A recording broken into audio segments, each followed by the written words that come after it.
When we visited the Richmond Slave Trail in 2016, I was kind of in the middle of trying to figure out what my fourth novel was going to be. And I kind of was fooling around with a couple ideas, didn't really have anything kind of in stone.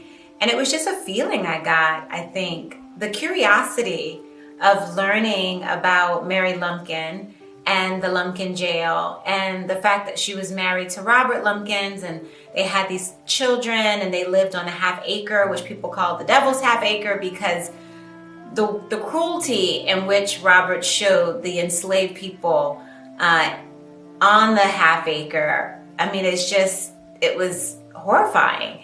And I couldn't stop picturing the children. I couldn't stop imagining what Mary Lumpkin's life was like living in those conditions.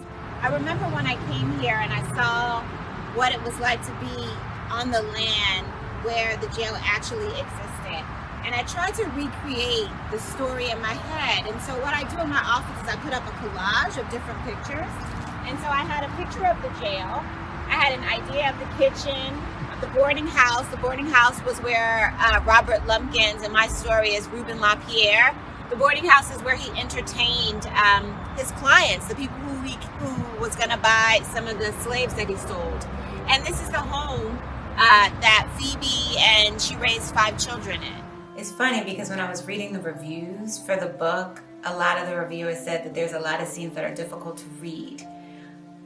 For me, they were difficult to write to a degree because I have to embody the spirit of the characters. Writing is almost like being an actor. It's like I have to take on their energy and their feelings and all of that in order to put it on page. Everything with writing to me is kind of like shedding. It's like scratching out a little piece of your heart and just kind of putting it on the page. And if our ancestors could actually go through those moments, I could definitely write about it.